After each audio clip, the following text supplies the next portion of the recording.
انسان کی طبی تقاضوں میں سے ایک تقاضا یہ ہے کہ اگر کوئی اسے دیکھ رہا ہو، اگر کوئی اس پر نگرانی کر رہا ہو تو بندہ بہت ساری خطاؤں سے اپنے آپ کو بچانے کی کوشش کرتا ہے۔ اس کا یہ خیال ہوتا ہے کہ مجھے کوئی دیکھ رہا ہے، میری کوئی نگرانی کر رہا ہے۔ اسی انسانی کمزوری کو دیکھتے ہوئے دور موجود میں جگہ جگہ لوگوں نے کیمرے نصب کیے۔ لوگوں کی اسی کمزوری کی وجہ سے، چوری سے، ڈکیتی سے، قتل و غارت سے لوگوں کو بچانے کے لیے لوگوں نے ایک بڑا خرچہ کر کے پوری دنیا کے اندر ان کیمروں کا بندوبست کیا تاکہ لوگ انہیں دیکھیں تو محسوس کریں کہ ہماری نگرانی ہو رہی ہے، ہمیں کوئی غلط کام نہیں کرنا۔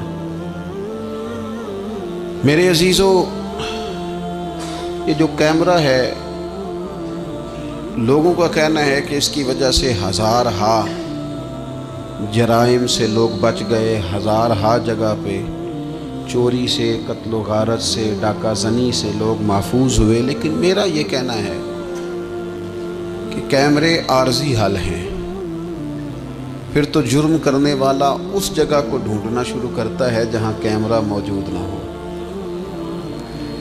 پھر وہ کسی وجہ سے نیک بھی ہوتا ہے تو وقتی اور جزوی طور پر ہوتا ہے کہ یہاں چونکہ کیمرہ لگا ہے، یہاں میں احتیاط کر لیتا ہوں، تھوڑا آگے بڑھتا ہوں، وہاں نہیں لگا تو وہاں میں کوئی معاذ اللہ جرم کر لیتا ہوں۔ یہ مستقل حل نہیں۔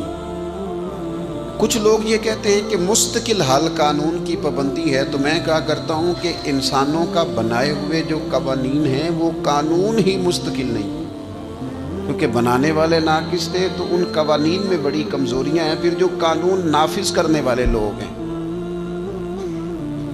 نفاذ قانون کرنے والے، ان میں بڑی کمزوریاں ہیں، قانون نافذ نہیں ہوتا۔ تو آخر کیا چیز ہے جس کو بنیاد بنایا جائے تو انسان کلیتاً گناہ سے بچے، خطا سے بچے، ظلم سے بچے، کسی کے مال پر ہاتھ ڈالنے سے بچے، کسی کی عزت پر ہاتھ ڈالنے سے بچے، کسی کے بارے میں برا کہنے سے بچے؟ ہاں ایک چیز ہے جس کی وجہ سے انسان کسی کا مال، عزت تو کیا، کسی کے بارے میں برا سوچنے سے بھی بچتا ہے، اور وہ چیز کیا ہے؟ وہ ہے اپنے رب کریم کا خوف۔ اگر اسے نصیب ہو جائے نا کہ میرا مالک مجھے دیکھ رہا ہے، اور وہ دیکھ رہا ہے جو حی بھی ہے، جو قیوم بھی ہے، وہ دیکھ رہا ہے جسے نہ اونگ آتی ہے نہ نیند آتی ہے، وہ میرا مالک مجھے دیکھ رہا ہے، تو پھر انسان مکمل اجتناب کرتا ہے، خطاؤں سے بچ جاتا ہے۔ ہمارے صوفیاء فرماتے ہیں کہ کسی بندے کے دل میں نا، وہ کہتے ہیں نا لوگ کہ بریک ٹھیک کر لو تو پھر گاڑی روڈ پہ چڑھا لو، پھر خیر ہے، جہاں بھی موقع آئے گا اس کی بریک لگے گی۔ پھر لوگوں نے ایک اور آسانی کی ہے، میں نے دیکھا ہے کچھ ایسی گاڑیاں آئی ہیں جن کی بریک نہیں لگانی پڑتی، انہوں نے ایسا اس میں سسٹم فٹ کر دیا ہے کہ گاڑی کے سامنے کوئی چیز آتی ہے تو اس کی بریک خود بخود لگ جاتی ہے۔ وہ کہتے ہیں بغیر بریک کے گاڑی روڈ پر چڑھانی نہیں، بریکیں ٹھیک کرو پھر چڑھا لو۔ صوفیاء فرماتے ہیں کہ تم اگر چاہتے ہو نا کہ انسان جرم نہ کرے، خطا نہ کرے، لوگوں کو تنگ نہ کرے، تو اسے سوسائٹی کے اندر بھیجنے سے پہلے اس کے دل میں اللہ کا خوف پیدا کر دو۔ اگر اس کے دل میں تم خدا کا خوف پیدا کر دو گے، پھر تم اسے جہاں بھی چھوڑ دو گے وہ کوئی نقصان نہیں کرے گا۔ لیکن اگر خوف خدا نہیں نہ ہوگا، اگر اللہ کا ڈر نہیں ہوگا، پھر وہ لوگ دیکھتے ہیں کہ لوگوں کو کیسے مطمئن کیا جائے، لوگوں کی آنکھوں میں دھول کیسے جھونکی جائے، وقتی طور پر ایسے پروگرام بنا لیے جائیں جن سے لوگ مطمئن ہو جائیں، تھوڑا سا لوگوں کو موٹیویٹ کر دیا، کوئی تھوڑا سا بتا دیا، کوئی تھوڑا ریلیف دے دیا، کچھ تھوڑی سی ایسی کہانی بنا دی جس سے ووٹر سپورٹر مطمئن ہو جائیں۔ لیکن فی نفس سے ہی بندہ نیک کب ہوتا ہے؟ میرا رب فرماتے ہیں ان الذین یخشون ربہم بالغیب، وہ لوگ جو اپنے رب سے ڈرتے ہیں پر بن دیکھے ہی ڈرتے ہیں۔ ان الذین یخشون ربهم بالغیب لهم مغفرۃ واجر کبیر. قربان جائیں. فرمایا بے شک وہ لوگ جو اپنے رب سے بغیر دیکھے ڈرتے ہیں اللہ تعالیٰ نے ان کے لیے بخشش بھی رکھی ہے اور بہت بڑا اجر تیار کیا ہوا ہے. بغیر دیکھے یہ جب بندے کو چیز نصیب ہوتی ہے نا کہ وہ اللہ تعالیٰ سے ڈرتا ہے، پھر وہ بندہ دانا ہو جاتا ہے، پھر وہ بندہ معاملہ فہم ہو جاتا ہے، وہ بندہ سمجھدار ہو جاتا ہے. قرآن مجید نے کہا یا ایھا الذین آمنوا ان تتقوا اللہ یجعل لکم فرقان. میرا دل کرتا ہے کہ امت مسلمہ اس آیت کو یاد کر لے. رب فرماتا ہے اے ایمان والو اگر تم اللہ سے ڈرو گے نا تو اللہ تعالیٰ تمہیں حق اور باطل میں تمیز کرنے کی قوت عطا فرما دے گا. تم اپنے دل میں رب کو جواب دینے کا تصور پیدا کرو، اللہ تمہارے فیصلے درست کرا دے گا. اور میرے نبی پاک صلی اللہ تعالیٰ علیہ وسلم نے فرمایا یہ جو اللہ کا خوف ہے نا یہ حکمت کی بنیاد ہے، یہ دانائی کی بنیاد. اللہ کا خوف ہے یہ بنیاد ہے، اس کی وجہ سے لوگ دانا ہوتے ہیں. اگر وہ رب کریم سے ڈرنے لگے تو اللہ انہیں بصیرت کی روشنی دے گا.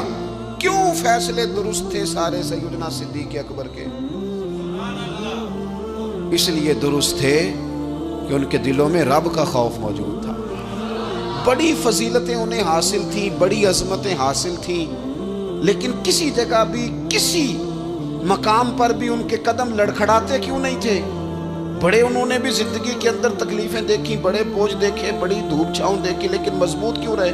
حضرت سعد بن ربیع رضی اللہ تعالیٰ عنہ ایک جنگ میں شہید ہو گئے تھے، جنگ احد میں.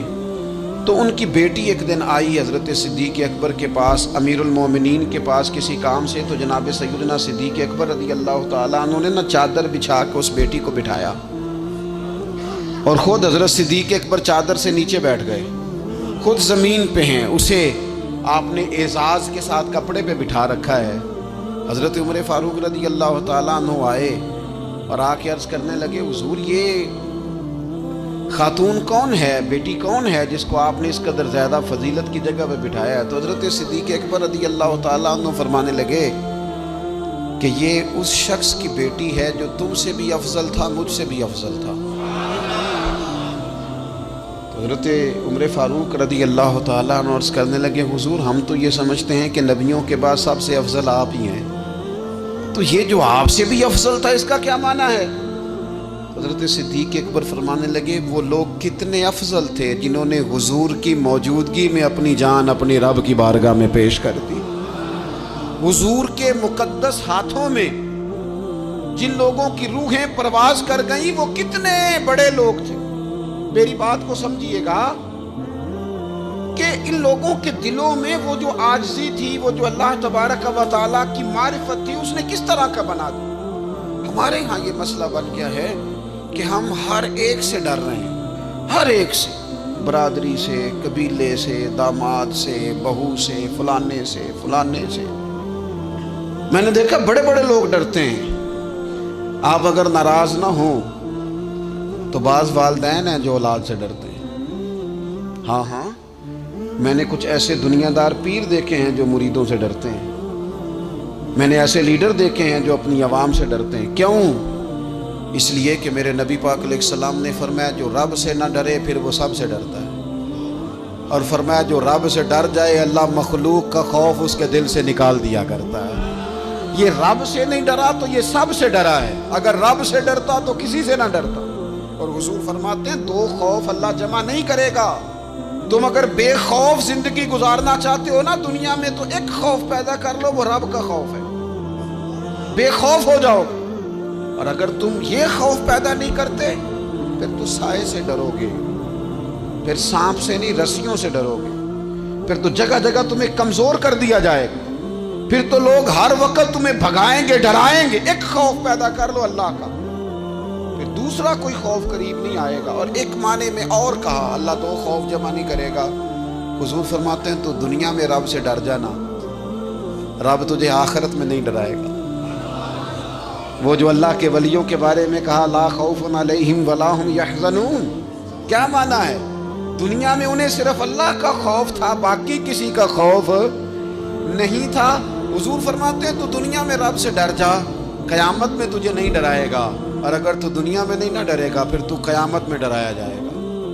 اللہ تبارک و تعالیٰ کی خوف، یہ جو روزہ ہے نا، یہ اس معرفت کو بڑا پکا کرتا ہے۔ گھر میں کوئی بندہ موجود نہیں، باورچی خانے میں بہترین کھانا مرضی کا پڑا ہے، فریزر پھلوں سے بھرا ہوا ہے، ہر چیز موجود ہے، اور بھوک بھی پوری شدت کی ہے، پیاس بھی پوری لگی ہے، وہ چل نا تو کھا لینا، وہ تیرے جائز پیسوں کا ہے، کھا لے۔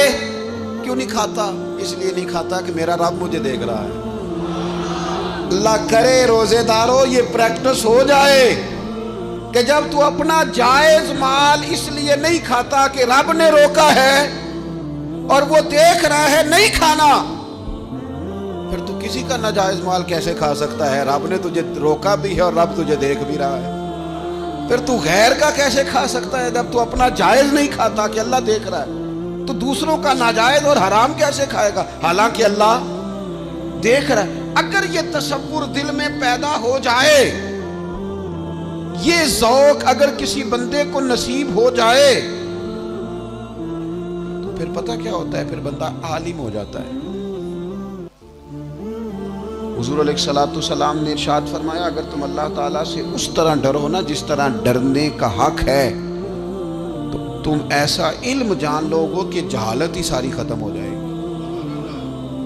خوف خدا اگر پیدا ہو گیا تو اللہ تعالیٰ تمہیں علم بھی عطا کر دے گا، تمہیں معرفت کا نور ملے گا۔ یہ ہے وہ علم لدنی جو انسان کو پھر اللہ کی عطا سے مل جاتا ہے۔ فرمایا اگر اللہ سے ڈرو گے تو رب ایسا علم تمہیں دے گا کہ جہالت ختم ہو جائے گی۔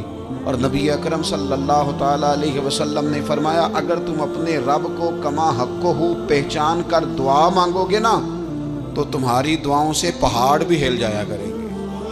لیکن یہ دو چیزیں پیدا کرو، ایک تو اللہ کا خوف تمہارے دل میں آئے اور دوسرا معرفت الہی کا شوق پیدا ہو۔ اگر طبیعت کے اندر یہ چیزیں پیدا ہو جائیں، خوف خدا نصیب ہو جائے اور صحیح معنوں میں نصیب ہو۔ آج کل بڑا لوگ کہتے ہیں اللہ سے ڈر، پر دوسروں کو جب مال خرید رہے ہوتے ہیں پھر کہتے ہیں اللہ کا خوف کر، اور جب بیچ رہے ہوتے ہیں تو جب کسی کو پیغام دین دے رہے ہوتے ہیں تو کہتے ہیں اللہ کا خوف کر، اور جب تیرے تک بات پہنچتی ہے تو پھر معاملہ ختم ہو گیا۔ میں ذمہ داری سے کہتا ہوں کہ جو کچھ ہمارے ہاں ہوتا ہے نا، عوام سے ڈر کے، عالمی میڈیا سے ڈر کے، قوم سے ڈر کے، اس سے آدھے کام بھی اگر رب سے ڈر کے کرے تو قوم کا بھی بھلا ہو جائے گا، لوگوں کا بھی نفع ہو جائے گا۔ اگر آدھا کام بھی ڈر کے کیا جائے، کچھ تھوڑا سا اپنے دل میں خشیت، اللہ کا خوف، جن لوگوں کا یہ تصور بن گیا تھا نا کہ رب کے سامنے کھڑے ہونا ہے، منہ دکھانا ہے مالک کو، جن کا یہ تصور بن گیا تھا بچ گئے تھے۔ ہم دنیا میں جینے کے لیے سارا کچھ کرتے ہیں، رب رسول کو منہ دکھانے کے لیے نہیں کرتے۔ جن کا یہ تصور بن جاتا ہے نا تو رب کہتا ہے وَلِمَنْ خَافَ مَقَامَ رَبِّهِ جَنَّتَانِ، فرمایا جو میرے سامنے کھڑے ہونے سے ڈرے گا میں اسے 2 جنتیں عطا کروں گا۔ وہ سنور جائے گا، اس کے لیے 2 جنتیں ہو جائیں گی۔ نبی پاک علیہ السلام نے فرمایا تیری آنکھ سے اگر اتنا آنسو نکل گیا نا اللہ کے خوف سے، جتنا مکھی اور مچھر کا پر ہوتا ہے، بڑا روتے ہیں لوگ، میں نے روتے دیکھے ہیں، دولت کے لیے، دنیا کے لیے، دوستوں کی بے وفائی پر، اپنے بچوں کی نافرمانی پر، پیسے نہیں ہیں تو رو پڑے، فلانے نے مجھے تنگ کیا تو رو پڑے۔ لوگوں کے لیے روتے ہیں، انسانوں کے لیے روتے ہیں، رب کے لیے رو کے دیکھ کتنا رونا ہے۔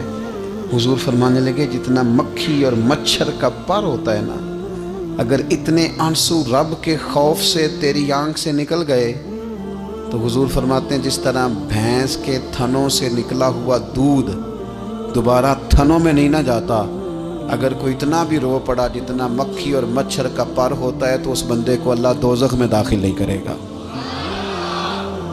شرط کیا ہے؟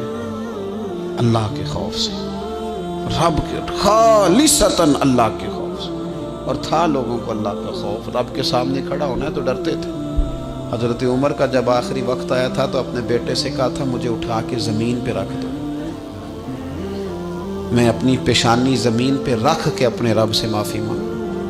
حضرت عثمان غنی جیسے لوگ جب قبر کو دیکھ لیتے تھے تو پھر تڑپ کے ان کی ساری داڑھی آنسوؤں سے بھر جاتی۔ حضرت مولا علی شیر خدا رضی اللہ تعالیٰ عنہ نماز کی نیت باندھنے لگتے تو وجود کانپتا، راشا طاری ہو جاتا۔ علی آپ تو شیر ہیں میدانوں کے، ہزاروں لاکھوں تلواروں کے بیچ کبھی نہیں لڑکھڑائے، لیکن یہاں رب کی بارگاہ میں آتے کانپ کیوں گئے؟ تو فرمانے لگے تمہیں پتہ نہیں کس کی بارگاہ میں حاضر ہونے لگا؟ اس سے ڈر آتا ہے، مالک کے حضور آ گیا، ڈر آتا ہے، ڈرتے تھے۔ میرے نبی پاک علیہ السلام نے فرمایا اللہ کا خوف یہ دانائی ہے، یہ حکمت ہے۔ اور صحیح بخاری میں لفظ ہیں، نبی پاک صلی اللہ تعالیٰ علیہ وسلم نے فرمایا ایک شخص تھا، بخاری مسلم میں موجود ہے، ایک بندہ تھا، اسے نہ بڑا ڈر آتا تھا کہ رب جب سوال پوچھے گا تو میں نے کیا جواب دینے ہیں۔ اور ہمیں ہمارے نبی پاک علیہ السلام نے فرمایا بھی ہے، حضور نے فرمایا رب تم سے نہ 5 سوال پوچھے گا قیامت کے دن اپنے سامنے کھڑا کر کے۔ ساری تیاری لائق بچے بھی جب کر لیتے ہیں نا پیپر دینے کی، ذہین بچے ساری تیاری کر کے نا تو کمرہ امتحان میں جاتے ہوئے پھر بھی ڈرتے ہیں اور کہتے ہیں حضرت صاحب دعا کرنا میرا پیپر ہے۔ بچہ لائق بھی ہے، محنتی بھی ہے، تیاری بھی، لیکن ڈر آتا ہے۔ ڈر آتا تھا جب پیپر سٹارٹ ہوتے تھے نا تو کئی قسم کی ایکٹیویٹیز چھوڑ دی جاتی تھی، کھیل چھوڑ دیے جاتے تھے۔ میں نے دیکھا ہے بچے نمازیں شروع کر دیتے تھے، ڈر آتا ہے کہیں پیپر میں کمی نہ کوئی رہ جائے۔ دنیا کے پیپر کے بارے میں یہ معاملہ ہے، اور جب صبح قیامت سوال جواب کیے جائیں گے، حضور فرماتے ہیں 5 سوال رب پوچھے گا تم سے قیامت میں۔ سب سے پہلی بات، میں نے تمہیں عمر دی تھی کہاں گزاری تم نے؟ ضائع کر دیا ٹائم سارا، ادھر ادھر بھاگتے آتے جاتے مال کماتے۔ اور پھر عمر میں ایک بہترین حصہ جوانی ہے، حضور فرماتے ایک سوال یہ ہوگا، دوسرا جوانی کہاں گزاری؟ اور تیسرا سوال پوچھا جائے گا بتاؤ مال کہاں سے کمایا، ذرائع کیا تھے، جائز طریقہ اختیار کیا کہ ناجائز؟ اور چوتھا سوال یہ ہوگا یہ بتاؤ تم نے خرچ کہاں کیا، اللہ نے اپنے فضل سے دیے تھے پیسے، تم نے ناجائز جگہ پہ تو نہیں لگا دیے؟ اور 5واں سوال یہ ہوگا کہ جو تمہیں پتہ تھا، جو تم جانتے تھے، جس کا تمہیں علم تھا، جس کا تمہیں شعور تھا، بتاؤ تم نے اپنے علم پر عمل کتنا کیا؟ میرے عزیز یہ 5 سوال نبی پاک علیہ السلام فرماتے ہیں۔ ایک بندہ تھا جو بڑا ڈرتا تھا رب کی بارگاہ میں کھڑا ہونے سے، اتنا ڈرتا تھا کہ خوف طاری ہو گیا، اس پر خشیت پیدا ہو گئی۔ اس نے اپنے بچوں سے کہا جب میں مر جاؤں نا، یہ صحیح حدیث میں موجود ہے، جب میں مر جاؤں نا تو مجھے جلا دینا، اور پھر اگر میرے وجود کا کچھ حصہ بچ جائے تو اسے پیس دینا، پھر اسے ہوا میں اڑا دینا، مجھے ختم کر دینا۔ میں اپنے رب کی بارگاہ میں کھڑا ہو کے سوالوں کا جواب نہیں دے سکتا۔ پتا تے سارا ہے نا سردار نو کیتیاں دا، من نانم کے من دانم، جو اعمال کیے ہیں اس کی خبر تو ہے نا، باقیوں کو شک ہے کہ اس میں گناہ کیا ہوگا، پر ہمیں اپنا تو پاک ہے نا، پتا تو سارا ہے نا۔ کہا میں نہیں کھڑا ہو سکتا اس کے حضور، مجھے جلا دینا، میری راکھ بھی بہا دینا، اڑا دینا ہواؤں میں۔ نبی پاک علیہ السلام فرماتے بندہ تھا سچا، یہ کام اس نے کیا اللہ سے ڈر کے۔ کریم محبوب علیہ السلام فرمانے لگے اللہ تعالیٰ نا قیامت کے دن ذرات کو حکم دے گا کہ اس کے وجود کے ذرے جمع کرو، اس کا وجود جمع کیا جائے گا۔ جس رب نے پہلے بنایا ہے وہ دوبارہ بنانے پر بھی قادر ہے۔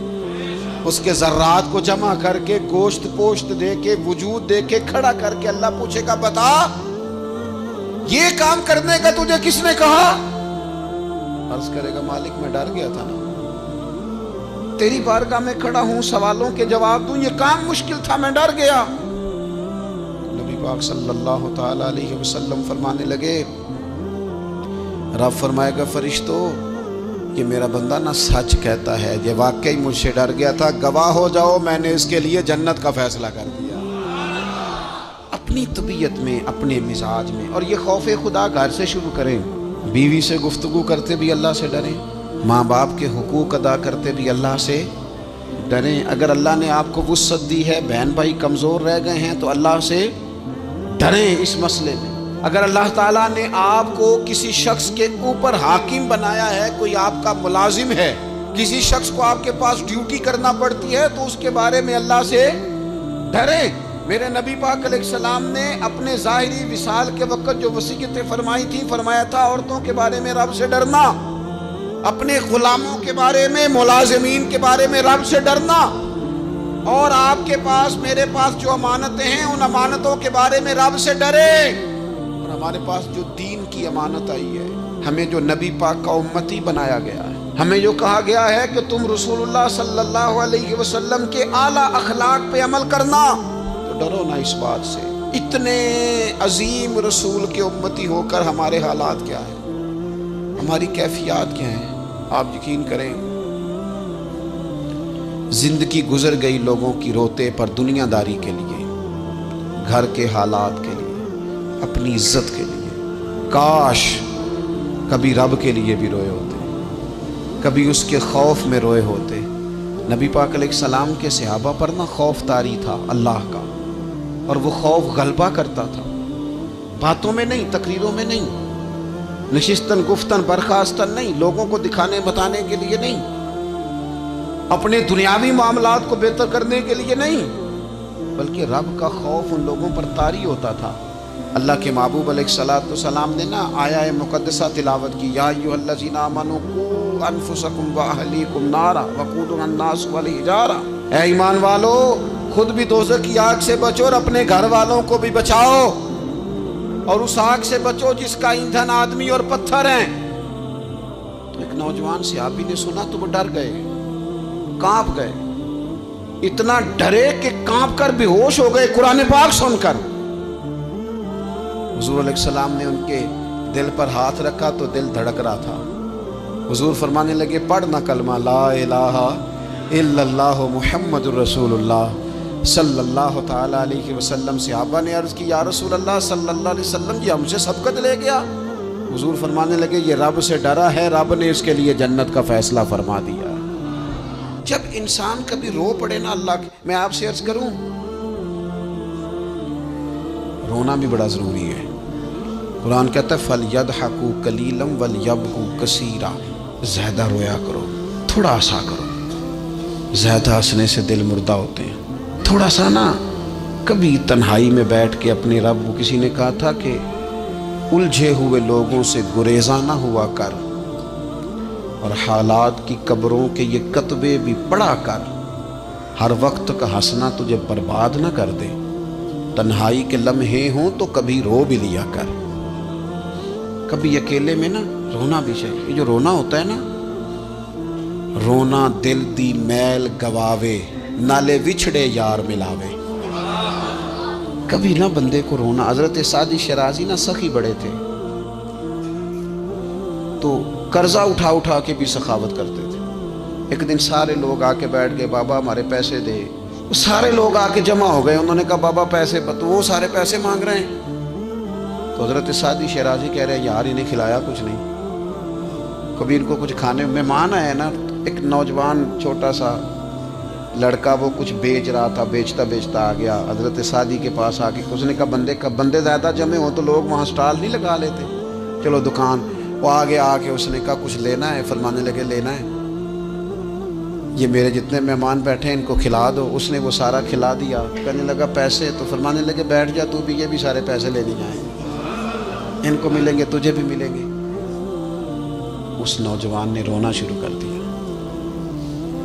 کہنے لگا میں تو یتیم ہوں، میری تو بہنیں انتظار کر رہی ہیں کہ 4 پیسے لائے گا، میری اماں نے تو دوائی کھانی ہے۔ حضرت سعدی پریشان ہو گئے، بندوبست کرنے لگے۔ اس کے چند آنسو گرے تھے کہ آپ کا ایک عقیدت مند آیا، اس نے آ کے عرض کی حضور بڑے دنوں سے حاضر ہونا چاہتا تھا، یہ نذرانہ تو رکھ لے تھوڑا سا۔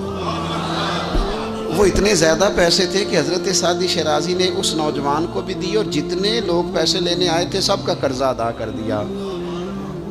ایک بندہ نا پیسے لینے آنے والوں میں کوئی درد دل والا تھا، اللہ کرے کوئی درد دل والا بھی ملے۔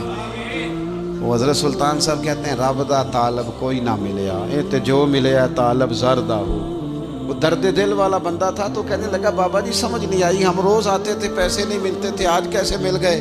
تو حضرت فرمانے لگے مل اس لیے گئے ہیں کہ تم میں رونے والا کوئی نہیں تھا نا، رونے والا ایک بھی ہو تو باقیوں کا بھی کام بن جائے۔ ایک ہو نا جس کی آنکھوں میں آنسو، کوئی یار کے لیے روئے، کوئی محبوب کے لیے روئے، کوئی حضور کے مدینے کے لیے روئے، کوئی بیت اللہ کی حاضری کے لیے روئے، کوئی اس لیے روئے کہ رب راضی ہو جائے، کوئی اس لیے روئے کہ وہ کرم نوازی کر دے، کوئی اس لیے روئے کہ وہ مجھ سے حساب نہ مانگ لے۔ اگر طبیعت میں یہ بات، نبی پاک صلی اللہ تعالیٰ علیہ وآلہ وسلم تقریر فرما رہے تھے، حضور گفتگو کر رہے تھے، محفل میں بیٹھے ہوئے صحابہ میں سے ایک بندہ رو پڑا۔